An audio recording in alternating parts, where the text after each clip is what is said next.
Si hacemos una revisión del conjunto de números que hemos visto, partimos del conjunto de los números naturales al que le hemos incluido el 0, entonces podemos hablar de los naturales incluidos el 0, y empiezan a dar una visión de la recta numérica.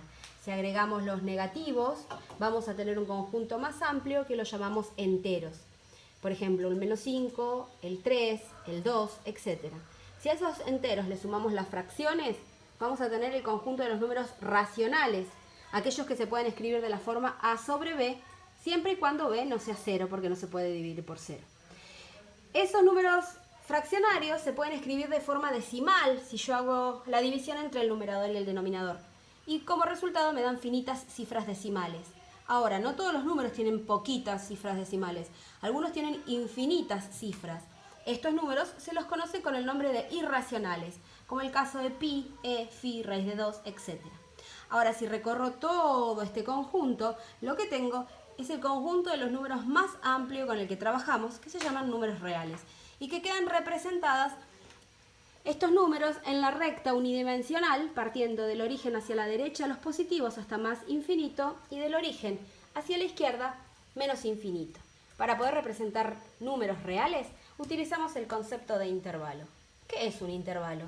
Y un pedacito de R. Dicho mejor, un subconjunto de los números reales. Veamos un ejemplo. Si queremos escribir las x, que son mayores o iguales a 2 y menores a 5, la representación a utilizar es esta. Al decir mayor o igual, en el 2 vamos a incluir un corchete, porque el 2 está siendo incluido, pertenece a los elementos de la solución. En cambio el 5, no, porque es estrictamente menor. Entonces hasta la anterior a 5, por ejemplo 4.9999 y hasta el que se les ocurra más cercano a 5, sin que 5 pertenezca. En notación de intervalo me queda el intervalo cerrado que va desde 2 hasta 5. Pasando al ejemplo 2, si queremos representar el conjunto de las x que sean menores a menos 2, la representación gráfica, el menos 2 está a izquierda del 0, por lo tanto todos los menores también van a estar a izquierda del mismo.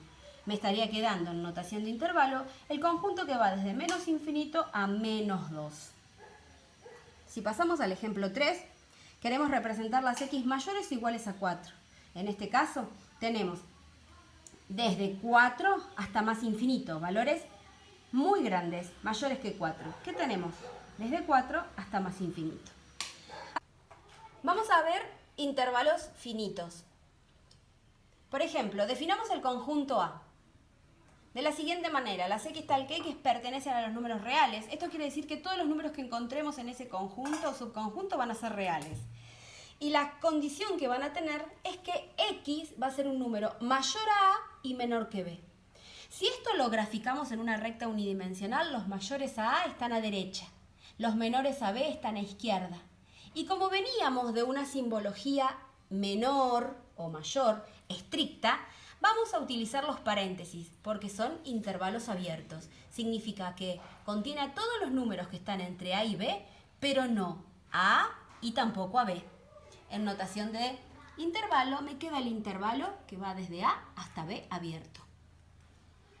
Si ahora definimos el conjunto B, tenemos las x tal que x pertenecen a los números reales, y acá la condición es que x es mayor o igual que A y menor o igual que B. Muy similar al ejemplo anterior. La diferencia sustancial es que A y B sí están incluidos. Por lo tanto, utilizamos corchetes para representarlos. Y decimos que es un intervalo cerrado, porque contiene los extremos. En notación de intervalo tenemos el intervalo desde A a B, incluyendo los mismos. Si hablamos de intervalos infinitos, podríamos ejemplificar el conjunto C. De las x tal que x pertenecen a los números reales y x es mayor que A. Perdón, menor que A, estrictamente menor que A. Entonces, los valores menores están a izquierda. Todos los números que están a izquierda de A van a ser más chicos que A, menores. Por lo tanto, la notación de intervalo que lo representa es el intervalo que va desde menos infinito hasta A. A veces acá se crea una confusión si a menos infinito le pongo paréntesis o corchetes. En realidad, como infinito es un número abstracto, tanto en su forma positiva como negativa, convengamos ponerle un paréntesis y no establecer más discusión respecto a eso.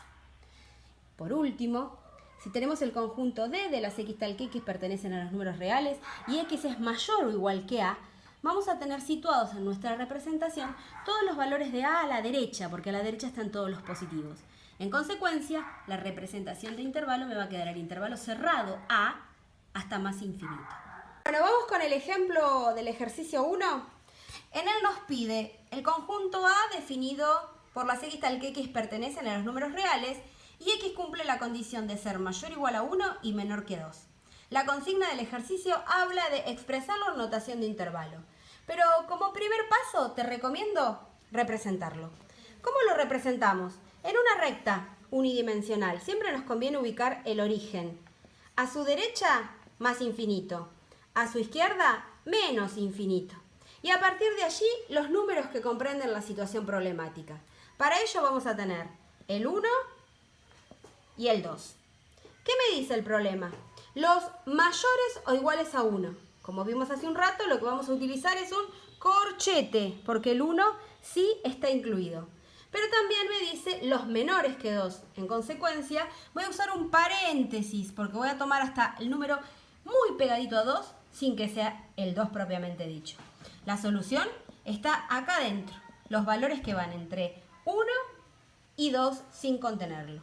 Entonces, ¿cómo terminamos el ejercicio? A través del segundo paso, expresarlo en notación de intervalo. ¿Qué me queda? El intervalo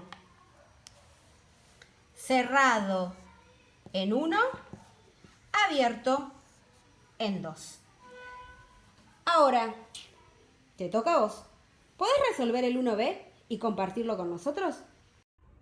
Bueno, vamos a ver ahora sistemas de representación en el plano. ¿Qué pasó? Esa recta unidimensional de la que veníamos trabajando hace un ratito nos había quedado chicas. En consecuencia ya no podemos representar nada porque teníamos todo cubierto desde menos infinito a más infinito. Entonces ampliamos el plano de dimensión al espacio bidimensional. El espacio bidimensional queda determinado por dos semirrectas que se juntan en un punto origen. Al eje horizontal, llamado eje X, también le damos el nombre de eje de abscisas. Al eje vertical, denominado Y, le damos el nombre de eje de ordenadas. De esta forma, la intersección de estas dos semirrectas dividen al plano en 4 cuadrantes, cuyos nombres van en contra de las agujas del reloj. Primer cuadrante, segundo cuadrante, tercer cuadrante y cuarto cuadrante. En este plano tenemos representados 3 puntos, el punto P1, el punto P2, el punto P3. Para poder ubicar el punto P1 yo necesito conocer su correspondiente valor de abscisa o X y su correspondiente valor de ordenada Y, en ese orden. O sea, podemos decir que el punto P1 pertenece al primer cuadrante. Como así también el punto P2. Necesitamos conocer el valor de X2 y de Y2. Y del punto P3 el valor de X3 y de Y3. En síntesis, un punto en el plano se puede expresar a través del concepto de par ordenado. Par por ser 2 y ordenado porque siempre va la correspondiente X al principio e Y después. Bueno, ¿cómo aplicamos esto de sistema de representación en el plano en un ejercicio? Vamos a referirnos al ejercicio 3A. ¿Cómo leemos esto ahora? Leemos así. El conjunto A va a estar representado por los pares ordenados X e Y, tal que X tiene que ser mayor o igual que 1 y menor que 3, y, este sombrerito significa Y, la Y tiene que tener la condición de ser mayor que 2 y menor o igual que 4. O sea que acá tenemos una doble condición. Lo primero que hacemos es la representación en el plano. En X dibujamos a 1 y a 3. Y en Y dibujamos a 2 y a 4. ¿Qué me dice?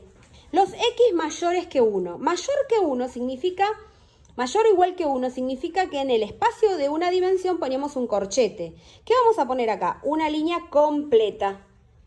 Y menor que 3 significa que es estricto. En el espacio unidimensional poníamos un paréntesis. ¿Qué vamos a poner acá? Una línea punteada. Eso significa que va a tomar los valores anteriores a 3 sin tener en cuenta el 3. Del mismo modo vamos a trabajar con Y. Para los mayores a Y vamos a usar una línea punteada. Y para los menores iguales a 4, una línea llena. Lo primero que voy a mirar y observar es lo que pasa en los bordes de esta figura. Cuando tengo una línea punteada y una línea llena, o sea, uno está incluido y el otro no, significa que ese punto no va a pertenecer porque ambos tienen que estar incluidos. En consecuencia, este no pertenece, este no pertenece, este no pertenece, pero este sí. Y después, ¿qué más puntos? Todos aquellos que quedan comprendidos en esta región. Si yo la quisiera recorrer, iría por sus extremos y todos aquellos que determinan la región. Bueno, ahora nuevamente es tu turno. ¿Haces el 3B?